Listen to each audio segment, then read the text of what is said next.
Olá, seja bem-vindo novamente à aula de Introdução à Farmacotécnica da disciplina de Farmacotécnica 1 da Faculdade de Farmácia da Universidade Federal do Rio de Janeiro.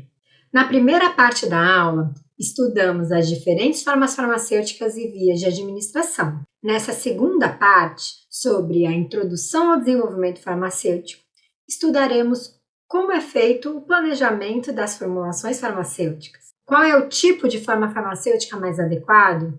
Quais são as possíveis vias de administração para aquele medicamento? Qual é a dose e frequência de dosagem necessária? Qual é o tempo e duração de ação pretendidos? Quais são os componentes da formulação? Qual é a forma de acondicionamento desse medicamento? Qual é o modo de uso? No desenvolvimento farmacêutico, levamos em consideração questões farmacêuticas, biofarmacêuticas e terapêuticas. Nas considerações farmacêuticas, fazemos o planejamento da formulação, fármaco, recipientes, embalagem. Precisamos de dados sobre as propriedades físico-químicas, incompatibilidade de fármacos, recipientes e até a embalagem. Qual é a estabilidade da formulação na embalagem? Qual é a estabilidade do fármaco, formulação e medicamento final? E como será feito o acondicionamento? Além disso, considerações biofarmacêuticas como qual é a via de administração e a biodisponibilidade, além de aspectos terapêuticos como modo de uso, tipo e tempo de ação, dose e frequência, e no caso de via de administração, desejada para se obter o melhor efeito terapêutico. Dentre as considerações farmacêuticas, no estudo das propriedades físico-químicas, avaliamos solubilidade, permeabilidade, dissolução, tamanho de partícula e área superficial, coeficiente de partição, constante de ionização, propriedades do estado sólido, fármaco é cristalino, amorfo, e a estabilidade. Existem compostos de degradação? Para um fármaco ter um efeito terapêutico eficaz, ele precisa ter solubilidade em água. O fármaco precisa estar em solução para que ocorra a absorção. Quando em contato com os líquidos do trato gastrointestinal, o fármaco inicia sua dissolução, formando uma solução capaz de permear membranas gastrointestinais, alcançando assim a corrente sanguínea. É dessa forma que é dado o processo de absorção de um fármaco. O sistema de classificação biofarmacêutico classifica fármacos de acordo com a sua solubilidade e permeabilidade. Os fármacos são classificados em 4 classes. Classe 1 para fármacos de alta solubilidade e alta permeabilidade, são fármacos que apresentam excelente capacidade de absorção.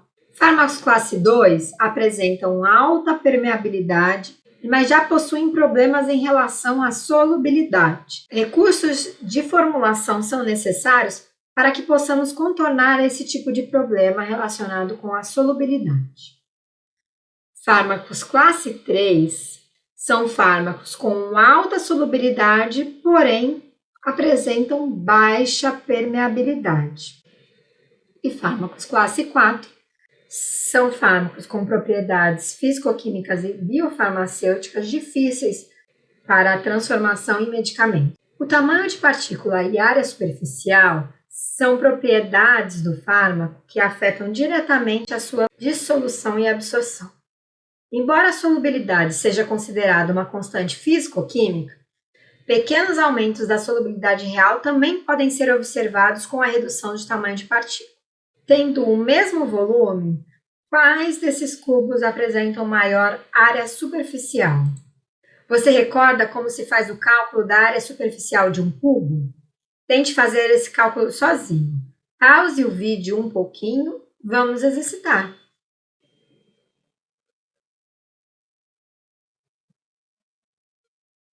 Quanto menor o tamanho de partícula, maior é a área superficial. Aqui podemos observar de forma bem clara o efeito da redução de tamanho de partícula no aumento da área superficial e, consequentemente, no aumento da dissolução e absorção de fármacos. Esse aumento da área superficial com a redução de tamanho de partícula aumenta a taxa de dissolução do fármaco e, portanto, a sua taxa de absorção. Além disso, temos também o efeito da distribuição do tamanho de partículas. Quanto mais amplo for essa distribuição, mais difícil será alcançar a homogeneidade de misturas e estabilidade desse conteúdo.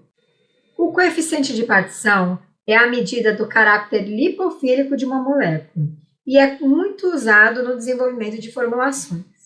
Ele pode ser calculado para espécies neutras, P, e para espécies ionizadas, PI, ou para todas as espécies, coeficiente de distribuição. Se um fármaco for adicionado em uma mistura de dois líquidos immiscíveis entre si, como no caso o octanol e a água, ele se distribui entre essas duas fases até alcançar um equilíbrio em temperatura constante. O coeficiente de partição ou distribuição é uma razão, então, da concentração do fármaco ou molécula que está sendo analisada na fase lipofílica etanol, dividido pela fase hidrofílica água. Agora é hora de exercitar. Quanto maior o valor de P, maior será a hidrofilicidade ou lipofilicidade de um fármaco. Use o exemplo da imagem e sempre que tiver dúvidas nessa relação, visualize um compartimento com duas fases, como água e óleo num copo.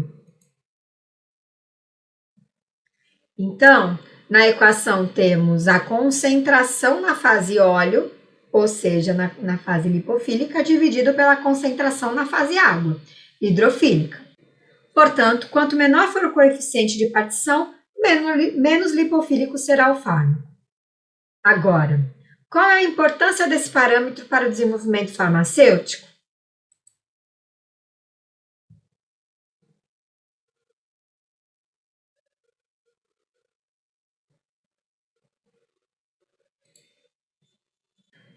Bom, respondendo, no desenvolvimento de fármacos, ele pode ser utilizado para a extração de substâncias como a purificação, depois de um processo de síntese.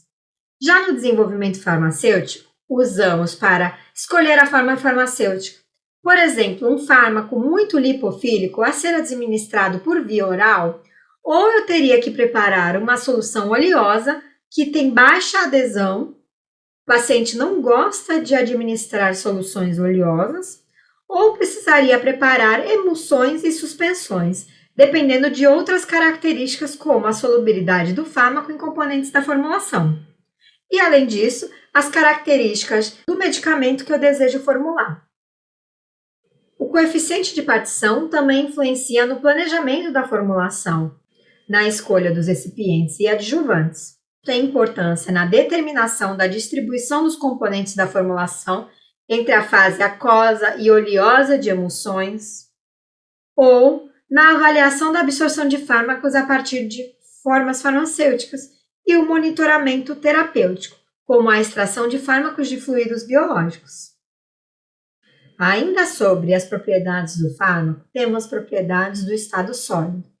A maioria dos fármacos apresentam formas cristalinas e, além disso, possuem diferentes apresentações polimórficas. Dependendo do arranjo das moléculas, temos as diferentes apresentações polimórficas. Elas possuem diferentes propriedades, como ponto de fusão, solubilidade e estabilidade, e terão impacto direto na formulação e propriedades biofarmacêuticas dela. Os fármacos e também recipientes podem se apresentar na forma amorfa, desorganizada, e também nas formas anidras ou solvatadas. Todas com diferentes propriedades de solubilidade, estabilidade, também pontos de fusão. Muitos dos fármacos são ionizáveis. A ampicilina apresenta um ácido carboxílico, uma amida e uma amina. Então, aqui podemos observar 4 espécies diferentes que a ampicilina é capaz de gerar em função do pH. Com esse parâmetro, podemos prever a precipitação, calcular a solubilidade em função do pH e a biodisponibilidade do fármaco. A estabilidade do fármaco e formulações também é outro parâmetro muito importante a ser avaliado no desenvolvimento farmacêutico. A estabilidade é a extensão, ou seja, o tempo que um produto se mantém com as mesmas propriedades e características que possuía no seu preparo ou fabricação. O período que ele se mantém dentro desses limites é o prazo de validade, que é determinado com o produto acondicionado em sua embalagem. Existem 5 tipos de estabilidade. A estabilidade química, que é a estabilidade frente à temperatura, luz e umidade. A estabilidade física, da forma farmacêutica, como aspecto, uniformidade de solução. A estabilidade microbiológica, que seus critérios de aceitação estão diretamente relacionados com a via de administração. A estabilidade terapêutica, se o medicamento mantém seu efeito terapêutico por todo o prazo de validade. E a estabilidade toxicológica, se não há aumento da sua toxicidade. E se são gerados produtos de degradação. Além das propriedades do fármaco e características de estabilidade de formulação, os excipientes também são importantes componentes da formulação. E sua compatibilidade com o fármaco precisa ser avaliada. Os excipientes podem ter diferentes funções, como diluentes, que dão volume à formulação, desintegrantes, que inclusive auxiliam na absorção, corantes, flavorizantes, que auxiliam nas características organolépticas do medicamento, e conservantes em relação à conservação microbiológica. Além das considerações farmacêuticas, temos também as considerações biofarmacêuticas e terapêuticas. Em relação às características da forma farmacêutica, quando administramos comprimidos ou cápsulas, esses precisam sofrer desintegração, desagregação e dissolução até que o seu fármaco fique em solução, permitindo assim a sua absorção. Outras formas farmacêuticas sólidas, como granulados, têm um tempo mais rápido de ação, estão mais finamente divididos. Nas suspensões, podemos observar as partículas do fármaco já finamente disperso em um líquido, facilitando bastante a sua absorção. Solução, xaropes e elixires, os fármacos já estão em solução. Tanto o pH gastrointestinal quanto o conteúdo do trato gastrointestinal afetam a absorção de fármacos.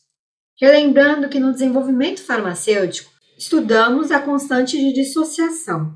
A maioria dos fármacos são moléculas capazes de sofrer ionização.